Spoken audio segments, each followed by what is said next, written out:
Please, good morning to all the students.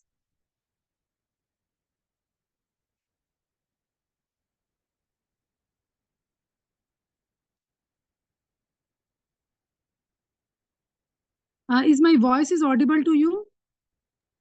Yeah, ma'am. Yeah, very good morning to all. So, Harshita, Dr. Rahul, and Nilesh, you all three are Panchkarma students. Yeah, ma'am. Okay. So, today we are going to start with the basic concept. Ayurveda का origin कहाँ से हुआ और पंचकर्म जो है वो आयुर्वेद की कौन सी ब्रांच में आता है। आप लोगों को कुछ बेसिक आइडिया है about the Ayurveda? Yes Harshita, कोई आइडिया है आपको आयुर्वेदा के अकॉर्डिंग?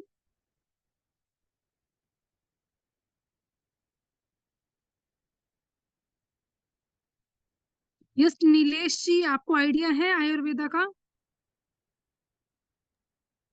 मैम आयुर्वेदिक के बारे में बहुत कम जानता हूँ, लेकिन जानता हूँ। जैसे पहले क्या हमारा आपको क्या पता है? हाँ, आयुर्वेद साइंस के बारे में क्या पता है आपको कि किस तरह से ट्रीटमेंट देते हैं? ये आयुर्वेद का ओरिजिन कहाँ से हुआ? क्या बेसिक्स आयुर्वेद क्या होता है? नहीं मैम, इतना नहीं पता। नहीं पता है, ठीक है। चलिए, अभी मैं एक स्क्रीन शेयर करूंगी आपको और हम पहले बेसिक कॉन्सेप्ट ऑफ आयुर्वेदा के बारे में आज समझेंगे कि आयुर्वेद का ओरिजिन कहाँ से हुआ और किस तरह से आयुर्वेदिक की ट्रीटमेंट्स हम पेशेंट्स को रिकमेंड कर सकते हैं। मिस्टर, मैं कुछ पूछना चाहता हूँ। बोलिए। हाँ ma'am, I am sorry ma'am, मैं कह रहा हूँ, मुझे कहना पड़ रहा है। मैम थोड़ा स्लो मोशन से पढ़ाइए ना, क्योंकि कल आप पढ़ा रहे थे, मुझे कुछ समझ नहीं आ रहा। थोड़ा मैम कल तो सिर्फ एक इंट्रोडक्शन क्लास थी। कल मॉर्निंग में मैंने जो 11 बजे की क्लास ली थी, शाम को तो डॉक्टर मोनिका की क्लास थी जिसमें शायद अपने ग्रुप में मैसेज डालना है ना। सुबह तो मैंने सिर्फ आपको यही बताया कि पंचकर्म क्या है, किस तरह के ट्रीटमेंट पंचकर्म में होते हैं। अगर आपको कुछ नहीं समझ आता है ना क्लास के दौरान, आप अपने क्वेश्चन चैट बॉक्स में लिख के भेज दीजिएगा, आपको उसके आंसर मिल जाएंगे, ठीक है। वैसे मैं ट्राई करूंगी कि मैं थोड़ा स्लो मोशन में बताऊं, आपको इजी चीजें समझ आ जाए। क्योंकि मैम जैसे टॉपिक के पहले हम जैसे हम कोई भी टॉपिक होता है ना, पहले उसके बारे में टॉपिक के बारे में जानते हैं। अगर टॉपिक के बारे में जान जाएंगे तो हम अच्छे से पढ़ पाएंगे और समझ पाएंगे। हाँ जी, इसीलिए कल की जो क्लास ली थी ना मैंने, वो इंट्रोडक्शन ही ली थी कि हम पूरे साल में क्या क्या करने वाले हैं। हम पूरे साल में पंचकर्म को किस तरह से पढ़ेंगे। कल सुबह आप 11 बजे की क्लास में थे नीलेश जी? Yes ma'am. हाँ, तो उसमें मैंने बताया था कि पूरे साल में कैसे हम पंचकर्म की थ्योरी प्रैक्टिकल कैसे होंगे आपके, कौन कौन से टॉपिक्स को हम पढ़ेंगे। मैं सोचा मैम कि इसी तरह मतलब इसी स्पीड से पढ़ाएंगे, तभी तो मैम बोला। Sorry ma'am. नहीं नहीं, कोई बात नहीं। अगर कोई भी आपके क्वेश्चन होते हैं तो आप चैट बॉक्स में लिखिए, आपको आंसर मिलेगा उस क्वेश्चन का। देखो, मेन टॉपिक ये है कि आपको सब्जेक्ट समझ आना चाहिए। यस मैम, जरूरी। Yes ma'am. ठीक है। संध्या रमन आधार फाउंडेशन से प्लीज होस्ट मुझे अलाउ करे कि मैं अपनी स्क्रीन को शेयर कर सकूं।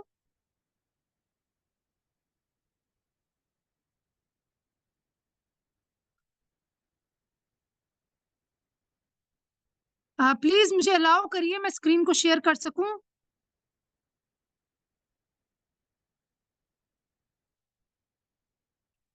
Yes Kajal ji, is I am audible to you? Mister Ramesh,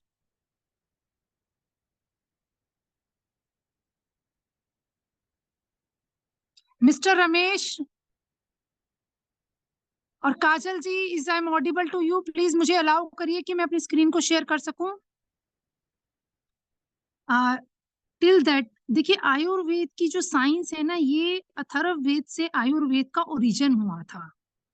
so main हमारे कितने वेदास हैं? Anybody knows? किसी को पता है कितने वेदास हैं हमारे इंडियन मैथोलॉजी के अकॉर्डिंग? हाँ, 4 वेद है। Very good, very good. 4 वेद के नाम बताओगे आप? हाँ जी। अथर्ववेद, सामवेद, ऋग्वेद और एक में यजुर्वेद, अथर्ववेद, यजुर्वेद। ठीक है। तो आयुर्वेद जो है ना, ये इसका मेन व्याख्यान जो है वो अथर्ववेद के अंदर इसको मेंशन किया गया है। जिसे आप सभी ओरिजिनलिटी में जानते हैं कि आयुर्वेद का ओरिजिन जो है वो भगवान धन्वंतरी जी समुद्र मंथन के दौरान लेके आए थे। बट अगर इससे पीछे की मैथोलॉजी हम पढ़ते हैं, एनिशिएंट मैथोलॉजी, सो लॉर्ड ब्रह्मा ने इसके बारे में व्याख्यान दिया है आयुर्वेद के बारे में। आयुर्वेद दो शब्दों से बना है, एक आयु और वेद। सो आयुर्वेद में जितना भी चीजें हम पढ़ेंगे वो हमारी इंडियन मैथोलॉजी को टच करती हुई होंगी। जो रियलिटी में अगर हम महाभारत को देखें या हम रामायण को पढ़ते हैं तो उसमें बहुत सारी ऐसी चीजें हैं जिनको इस्तेमाल करने से उस टाइम ऋषि मुनि राजा राज परिवारों को बचाते थे। So Ayurveda science is a strong science. अगर आप उसका पूरा डिटेल में उसका नॉलेज अगर आपको मिलता है so you can cure the patient, क्योंकि आयुर्वेद की साइंस जो है वो दो तरह से काम करती है। पहला हमारा काम रहता है स्वस्थस्य स्वास्थ्य रक्षणम। आपको मेरी स्क्रीन जो है वो विजिबल हो रही होगी इस टाइम, ठीक है। जो फर्स्ट हमारा विजन रहता है दैट इज स्वस्थ स्वास्थ्य रक्षणम, क्योंकि आयुर्वेद एक ऐसी साइंस है जो डिजीज पे काम नहीं करती है, वो ह्यूमन बॉडी पे काम करती है। आपकी बॉडी को कैसे फिट रखा जाए और आपको बीमारियों से कैसे बचाया जा सके। सो दो मेन एम रहते हैं। फर्स्ट इज स्वस्थ स्वास्थ्य रक्षणम। इट मीन्स कि हमें अपनी बॉडी को फिट रखना है आयुर्वेद की सहायता से, जिसमें आयुर्वेद में दी हुई दिनचर्या, किस तरह से हमें सुबह उठना चाहिए, खाना खाना चाहिए, पानी का क्या सेवन करना चाहिए, आहार हमारा कैसा होना चाहिए, ये सब आयुर्वेद के अंदर आता है। दूसरी आती है ऋतुचर्या। समय बीतने के साथ साथ हमें किस ऋतु में किस चीज का सेवन करना चाहिए। जैसे अब हम देखते हैं समय के अनुसार, अभी नवरात्रे चल रहे हैं, मैक्सिमम लोग उपवास करते हैं, ये इंडियन मैथोलॉजी के अकॉर्डिंग लिखा गया है। बट जब आप आयुर्वेद साइंस में या नेचुरोपैथी साइंस के अंदर पढ़ते हैं तो उपवास चिकित्सा का व्याख्यान दिया गया है। देखिए डॉक्टर्स, स्टूडेंट्स, जब हम किसी भी साइंस को प्रैक्टिस करते हैं ना पेशेंट्स के ऊपर, तो हम उसके दोष धातु के लेवल को हम चेक करते हैं। और उपवास का महत्व क्या है कि हमने बिना कुछ खाए अपनी बॉडी को रेस्ट करना। जब हम कम खाते हैं तो हमारी बॉडी के जितने भी ऑर्गन्स हैं वो इजी टू डाइजेस्ट हो जाता है और बॉडी रिकवर करना शुरू कर देती है। तो इसके अकॉर्डिंग आयुर्वेद की जो दो वर्ड्स से बना हुआ है that is Ayu and Veda, it means that is the science of life, it related to the life science, ठीक है। Now we can see the origin and development. Is it clear to you all? So अभी जो हम थोड़ा paper question paper के हिसाब से भी वी विल सी कि आपको क्वेश्चंस भी कैसे आएंगे एग्जाम्स में। देखिए जब आपका एंड ऑफ द ईयर होगा आपको जो क्वेश्चंस आएंगे उसमें 11 मार्क्स के क्वेश्चंस आएंगे और 5 मार्क्स के क्वेश्चंस आते हैं। जैसे आपको क्वेश्चन आया डिटेल अबाउट आयुर्वेदा या हिस्ट्री ऑफ आयुर्वेदा, तो उसमें आप ये सभी चीजों को मेंशन भी कर सकते हैं। और according to the relevant science आपको ये पता होना चाहिए कि आयुर्वेद का जो ओरिजिन हुआ है वो अथर्ववेद से हुआ है। इसके बाद जो भगवान ब्रह्मा ने इसके बारे में बहुत सारे ऐसे व्याख्यान, जब आप बुक्स लिटरेचर्स पढ़ोगे, स्पिरिचुअल बुक्स पढ़ोगे, तो उसमें कहीं ना कहीं आयुर्वेद का व्याख्यान दिया गया है क्योंकि ये वेदा से रिलेटेड है। सो जो हम आयुर्वेद की बुक्स देखते हैं, द वैदिक सेज जितने भी हैं, हमें Atreya Samhita is the oldest medicinal book in the world. सबसे पुरानी पुस्तक जो पूरे वर्ल्ड में अभी अवेलेबल है दैट इज आत्रेय संहिता।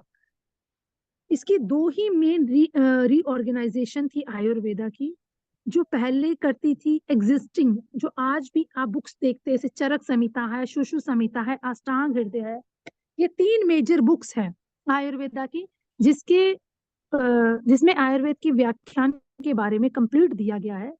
और जो भी आयुर्वेदिक स्टूडेंट्स हैं वो इन्हीं 3 बुक्स के को रेफर करके अपनी डिग्रीज को कंप्लीट करते हैं। First is Charak Samhita, second is Sushruta Samhita, third is Ashtanga Hridaya. अब आयुर्वेद की जो बाकी ब्रांचेस हैं हम उसके बारे में समझेंगे। बुक्स हमने समझ ली, 3 मेन बुक्स हैं। इसके बाद की जो बुक्स आती हैं वो इसके अंडर आती हैं, जिसको हम सब्स्टिट्यूटरी बुक्स बोलते हैं, जिसमें भाव प्रकाश आता है, हमारे षाडंगधरा की किताब आती हैं, वो एडिशनल बुक्स आती हैं। जो फर्स्ट मेन जो 3 बुक्स आयुर्वेद की हैं, that is Sushruta Samhita, Charak Samhita and Ashtanga Hridaya. Ayurveda की जो ब्रांचेस हैं ये 8 ब्रांचेस है। अष्टांग आयुर्वेद, क्वेश्चन आपको ऐसे भी आ सकता है, व्हाट इज अष्टांग आयुर्वेद। और आपको अपनी प्रैक्टिस में भी ये समझना है कि आयुर्वेद को आप 8 ब्रांचेस में प्रैक्टिस कर सकते हैं। फर्स्ट इज अ काया चिकित्सा, जिसको हम मेडिसिन बोलते हैं। सेकेंड इज ए शल्य चिकित्सा, जिसको हम सर्जरी बोलते हैं। थर्ड इज ए शलाक्य चिकित्सा, जिसको हम ENT ट्रीटमेंट्स बोलते हैं। देखिए, अगर पेशेंट्स कौन सी ब्रांचेस में, जैसे हम मॉडर्न साइंस में देखते हैं कि आई स्पेशलिस्ट है, एब्डोमेन स्पेशलिस्ट है, कैंसर का स्पेशलिस्ट है, डिफरेंट डिफरेंट ब्रांचेस के अलग अलग स्पेशलिस्ट रहते हैं। सिमिलर लाइक दैट आयुर्वेद में भी आपकी अष्टांग ब्रांचेस की अलग अलग स्पेशलाइजेशन होती है। जब आप BMS की डिग्री करते हो, उसके बाद अगर MD करना चाहते हो तो इन सभी ब्रांचेस में आप कर सकते हो। तो जो अष्टांग ब्रांचेस रहती है, फर्स्ट इज ए काय Chikitsa. Kaya Chikitsa is related to the medicine. जितना भी हमारा औषध का पार्ट आता है, जिसमें हमारे कास्ट औषध है, रसायन औषध है, ये सारा ही काय चिकित्सा के अंडर हमारा आएगा। काय चिकित्सा में जितने अवलेहा है, कल्क है, वटी है, चूर्ण है, ये आता भेषज कल्पना के अंदर है, बट काय चिकित्सा में इसको प्रैक्टिस किया जाता है। हमारी जितनी भी डिजीजेस हैं, उन सब डिजीजेस को काय चिकित्सा के अंदर प्रैक्टिस किया जाता है। वायु के कारण होने वाली डिजीजेस 80% बीमारियां हमें वातजा बीमारियां होती हैं। पित्त के कारण हमें 40% बीमारियां होती हैं, और कफ के कारण हमें 20% बीमारियां होती हैं। नेक्स्ट हम देखते हैं शल्य चिकित्सा। शल्य चिकित्सा क्या है, जिसको हम सर्जरी बोलते हैं। सर्जिकल प्रोसीजर, देखो आयुर्वेदा में जो मेन सर्जिकल प्रोसीजर किए जाते हैं वो एनोरेक्टल के प्रोसीजर किए जाते हैं, जिसको क्षार कर्म से बोलते हैं। अग्निकर्म से कुछ प्रोसीजर्स किए जाते हैं। कुछ गवर्नमेंट ने अब अथॉरिटी भी दे दी है, आप बहुत सारी ऐसी सर्जरीज हैं जो आयुर्वेदिक सर्जन कर सकते हैं। Next is Shalakya Chikitsa. Is I audible to you all? हम आगे बात कर रहे हैं शलाक्य चिकित्सा की। देखो, शलाक्य चिकित्सा किससे रिलेटेड करती है? हमारे ENT से। ईयर, नोज एंड थ्रोट की जितनी भी बीमारियां होती हैं, जिसके लिए हम नाक में नस्यम, कान में कर्णपूरण, गले की बीमारी के लिए नस्यम, वमन, गार्गल्स, ये सब चीजें करवाते हैं। बाल रोग आता है पीडियाट्रिक्स, बच्चों को होने वाली बीमारी है, चाहे वो कंजेनाइटल हो, नॉन कंजेनाइटल डिजीजेस हो, किसी भी तरह की बीमारी आती है बच्चों में, दैट इज पीडियाट्रिक डिजीजेस रहती है। उसके बाद है जरा चिकित्सा, ट्रीटमेंट रिलेटेड टू जेनेटिक्स। जो जेनेटिक्स से रिलेटेड ट्रीटमेंट होती है उसको जरा चिकित्सा कहते हैं। नेक्स्ट इज रसायन चिकित्सा, ट्रीटमेंट विद केमिकल्स। केमिकल्स के साथ जो ट्रीटमेंट्स किए जाते हैं, तो यहाँ केमिकल्स वर्ड्स, रसायन को क्या मेंशन किया गया है? रसायन में आपका भ्रम रसायन भी आता है, मुलट्ठी की जड़ी बूटी को भी रसायन की तरह यूज किया जाता है, शतावर को रसायन की तरह यूज किया जाता है, ashwagandha, even triphala is act as a rasayana. So Ayurveda में पिपली रसायन का व्याख्यान दिया गया है। हाँ जी, पूछिए, कुछ पूछना है आपको? Is any question from any student?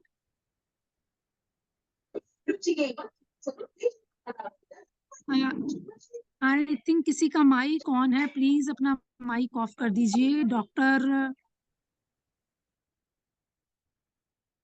Thank you ma'am. देखिए, just we are listening about the things कि हम अलग अलग ब्रांचेस को कैसे डील कर सकते हैं। तो बाल चिकित्सा के बाद जब हम रसायन चिकित्सा की बात करते हैं, तो आयुर्वेद में पिपली रसायन का व्याख्यान है। कफ के कारण होने वाली सभी बीमारियों में पिपली रसायन को दिया जा सकता है, इसको वर्धमान पिपली बोलते हैं। इसकी मात्रा हम 2 पिपली से स्टार्ट करते, प्रतिदिन पिपली की मात्रा, दूध की मात्रा को बढ़ाया जाता है इंक्रीजिंग ऑर्डर में। कुछ समय के बाद इसको डिक्रीजिंग ऑर्डर में लिया जाता है। सो ये एक तरह का रसायन चिकित्सा की तरह कार्य करता है। इसके बाद आता है हमारा वाजीकरण चिकित्सा। देखो, वाजीकरण क्या है? एफ्रोडियास्टिक। अगर हमारे बॉडी में सर्व धातु, जिसको हम रस, रक्त, मांस, मेद, अस्थि, मज्जा, शुक्र धातु की जहाँ पे बात करते हैं, शुक्र धातु अगर हमारी बॉडी में सही से बनती है तो हमारे वाजीकर जो है वो बैलेंस में बना रहता है। इसके लिए बहुत सारी जड़ी बूटियों का व्याख्यान दिया गया है बुक्स में। उन जड़ी बूटियों का इस्तेमाल किया जाता है, जैसे कोंच बीज है, शतावर है, अश्वगंधा है, शालमली का पेड़ है आपका, सफेद मुसली है, और भी बहुत सारी। अगर आप डाइट में देखना चाहें तो उड़द की दाल को एफ्रोडियास्टिक माना गया है, स्त्री को एफ्रोडियास्टिक माना गया है। तो इन सब चीजों का यूज करके हम पेशेंट में वाजीकर की स्थिति को मेंटेन कर सकते हैं। नेक्स्ट इज ए विषय चिकित्सा। विषय चिकित्सा इज अ टॉक्सियोलॉजी। टॉक्सियोलॉजी में जितनी भी तरह की टॉक्सिन्स विषय को यूज करके, जिसमें हमारा वत्सनाभ एक जड़ी बूटी है, वत्सनाभ विषय जो होती है, इसको ड्रग के रूप में यूज किया जाता है। भांग, कैनाबस सैटिवा, इसके ऊपर बहुत अच्छी रिसर्च ट्रीटमेंट। सो विषय चिकित्सा के अकॉर्डिंग हम देखते हैं भलातक को हम यूज कर सकते हैं। There is a lot of vish और उपविष, 8 विष और उपविष के बारे में व्याख्यान दिया गया है बुक्स में। तो उन उपविष को शोधित करके इस्तेमाल किया जाता है। अब हम समझेंगे तो कॉन्सेप्ट, आयुर्वेद का क्या कॉन्सेप्ट है। ये पूरी यूनिवर्स हम समझते हैं कि 5 तत्वों से बनी है, पंच महाभूता से बनी है। वो पंच महाभूता क्या है? First is Prithvi. Prithvi is consider as the earth. Second, जिसको हम वाटर बोलते हैं, जल और आप। हमारे आयुर्वेद का कॉन्सेप्ट देखिए, नेचुरोपैथी का कॉन्सेप्ट देखिए, सभी यही मानते हैं कि हमारी बॉडी जो है वो पंच महाभूता प्लस आत्मा से बनी है। इन्हीं तत्वों से बनती है और इन्हीं तत्वों में ही खत्म हो जाती है। इसमें जल और अग्नि है, वायु है और आकाश है। सो ये 5 चीजें जो हैं बॉडी को बनाने में हेल्प करती है। Next is a 5 element exist in the body in combined with the dosha dhatu and mala.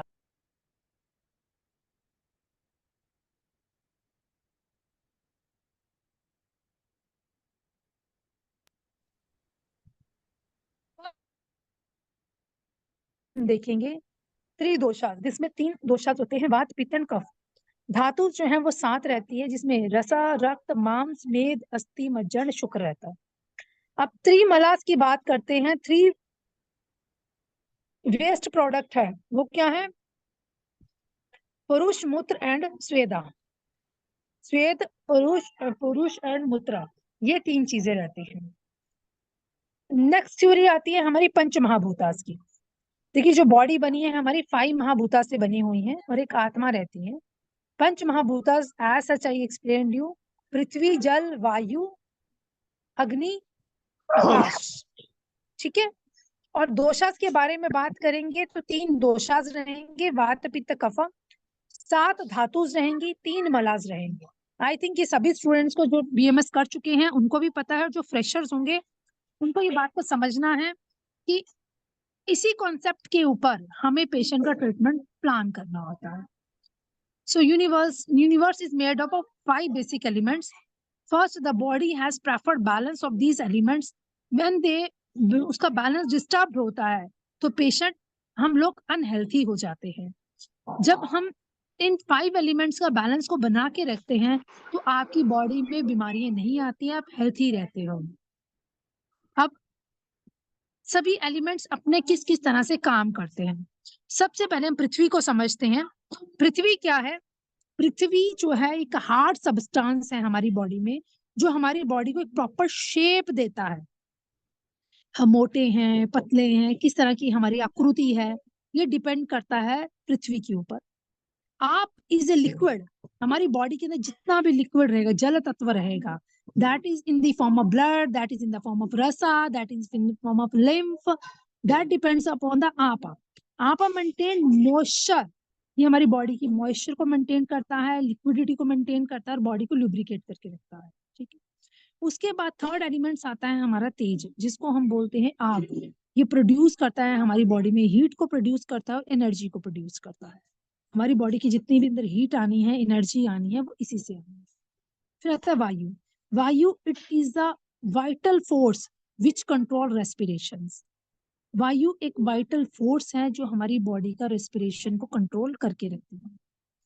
आकाश जो है that is Vacuoles and pores are responsible for transportation of nutritional elements. अब हम ये समझेंगे, वायु एक फोर्स है, श्वास की गति लेना, श्वास की गति को छोड़ना, इनहेल एक्सहेल, इनहेल एक्सहेल, जिसे हमने श्वास को अंदर भरा और छोड़ा, ये किसकी तरफ हुआ? वायु से। वायु हमारी वाइटल फोर्स को कंट्रोल करती है, जिससे हमारा रेस्पिरेशन जो है मेंटेन रहता है। इसके बाद हम देखते हैं आकाश जो है, वो आकाश एक वैक्यूल्स बनाता है, पोर्स बनाता है, रिस्पॉन्सिबल है transportation of nutritional element.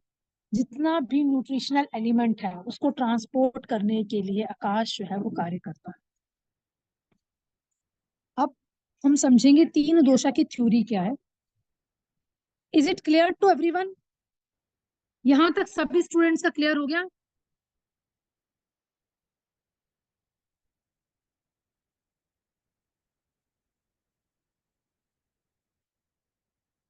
Yes doctor Rahul, is it clear to you?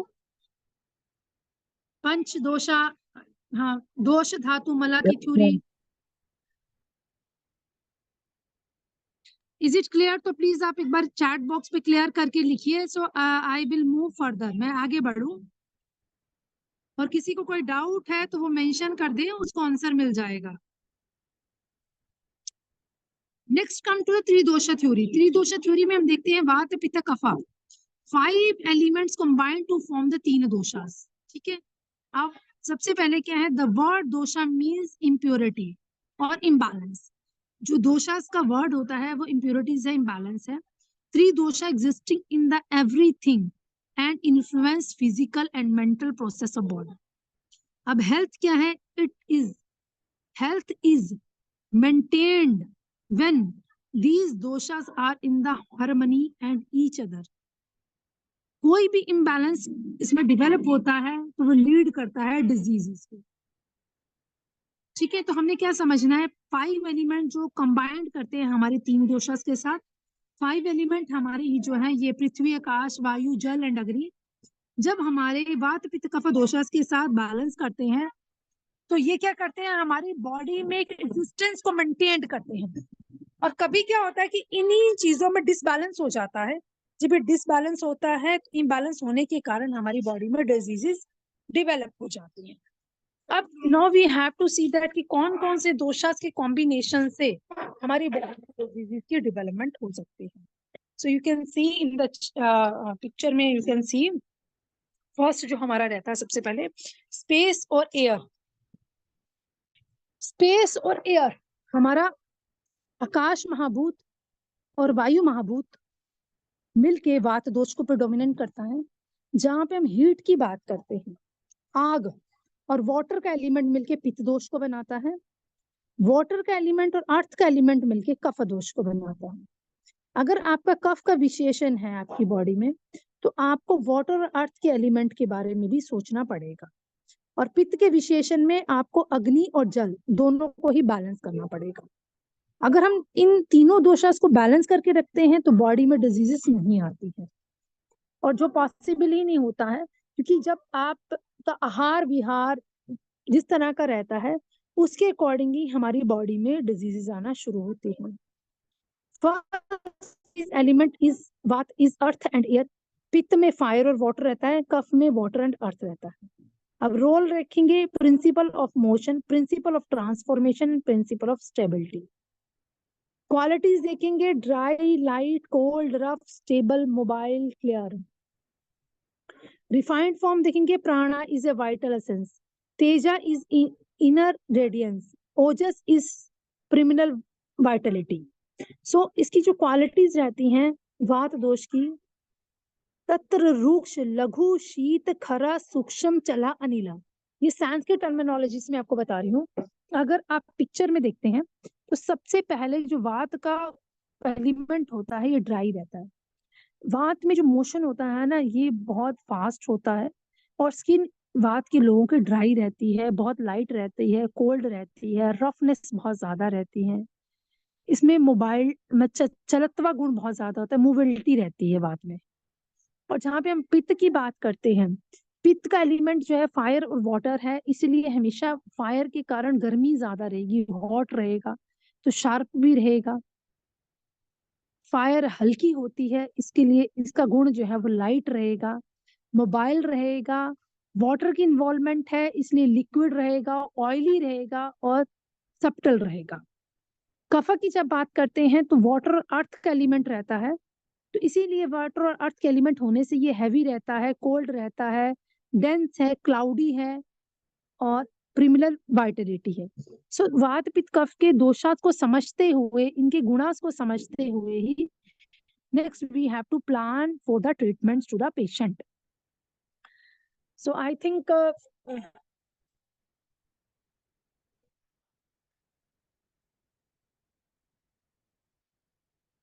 Yes mister Nilesh, I think is it clear to you? तीन दोषास कौन से हैं, सप्त धातुस कौन सी हैं, पंच महाभूतास क्या हैं, इनके कॉम्बिनेशन से कौन कौन से दोषास की डेवलपमेंट होती हैं, और इनको अगर बैलेंस करके चलते हैं तो हेल्थी रहता है पर्सन। इनके इम्बैलेंस की वजह से डिजीजेस हमारी बॉडी में आती है।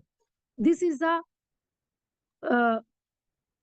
Now we can yes okay. So this is the today topic जिसमें हमने मेन चीज पूछी पड़ी है।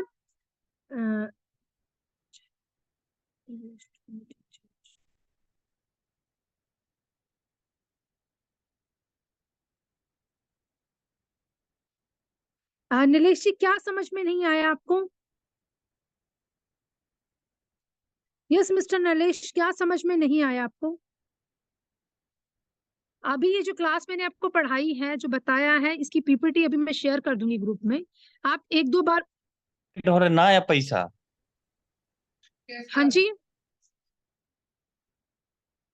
आपको नीलेश क्या समझ में नहीं आया? मैम मतलब ये क्या चीज है, मुझे समझ नहीं आया, इसलिए थोड़ा। मैं बिल्कुल ब्रीफ कर रही हूँ, अब दोबारा सुन जैसे लीजिए। मैम जैसे मैम कभी मैंने सुनिए मेरी अभी ये बात, सब। हाँ मैं मैम आपको बोलिए। एबीसी से समझा रही हूँ। अभी आयुर्वेद क्या है? आयुर्वेद का अवतरण जो है, इसका व्याख्यान अथर्ववेद की बुक्स में लिखा गया था। समुद्र हाँ मंथन मैम के ये दौरान आयुर्वेद इस पृथ्वी मैम ये पे सब आया। क्लियर है, ये सब क्लियर है मैम। वही अभी जो आप बता रही है ना, कफा वेदा, ये वाला लास्ट वाला थोड़ा ठीक है, नहीं है, वो सब कोई सब बात याद नहीं। है। अभी मैं आपको शेयर करूंगी पीपीटी ना, आप एक दो बार पढ़ेंगे आपको समझ आ जाएगा। लास्ट का ओके पार्ट में ओके। मैंने ये समझाया है कि दोष और महाभूतास के कॉम्बिनेशन को हम कैसे मेंटेन करेंगे। वात के कौन से गुण है, पित्त के कौन से गुण है, कफ के गुणास को ही समझेंगे, वात पित्त के। अभी सिर्फ आप ये समझिए कि तीन तरह के दोषास होते हैं, पंच महाभूतास होती हैं, इसी की थ्योरी के ऊपर हमें ट्रीटमेंट प्लान करना होता है। मतलब मैम ये वाइटल साइंस है क्या मैम? वाइटल है क्या, मतलब ये भी वाइटल है? देखिए, जो हमारी पंच महाभूतास की थ्योरी है ना, वो ये एक्सप्लेन करती है कि हमारी बॉडी जो है, I will show you the screen को।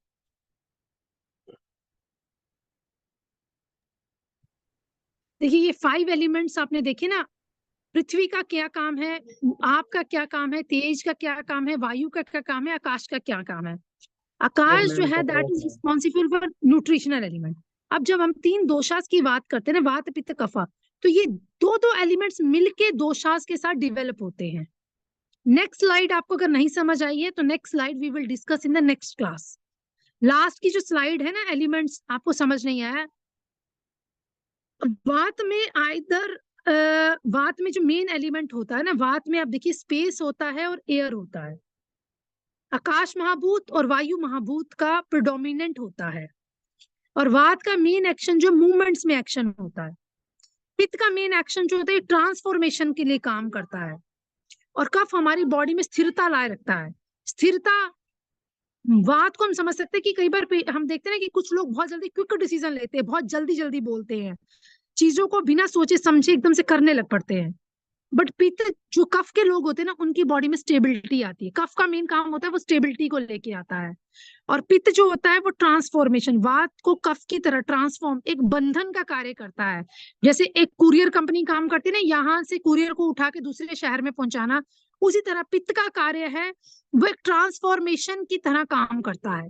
हमारे बॉडी में वात और कफ को स्टेबल बनाए रखने के लिए पित्त का बैलेंस होना जरूरी रहता है। ठीक है,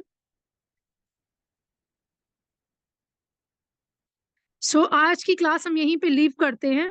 tomorrow we will discuss with the new topic, और जो भी आपको कंफ्यूजन होगा वी विल डिस्कस दैट।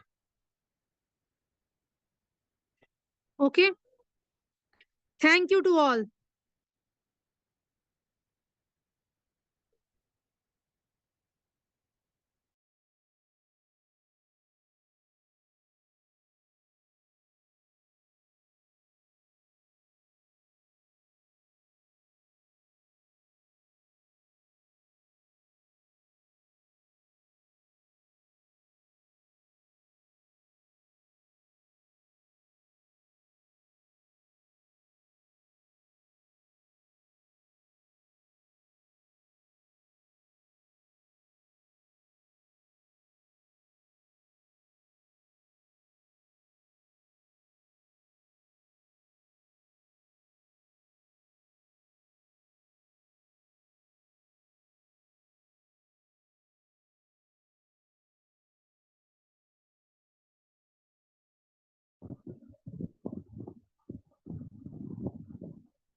अब वही टाइम टेकिंग लगेगा।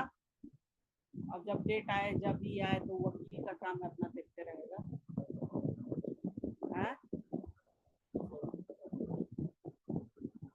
निषाद से तो हम बात करके रखे हुए हैं। कोनो किसी को रखो, कोनो काम नहीं करता है सब। झाग के 3 पार्ट है सब। हाँ, अब जब इसका वो पता होगा कि क्या होगा, वो ट्रांसफर हो गया ना, उसी में लोग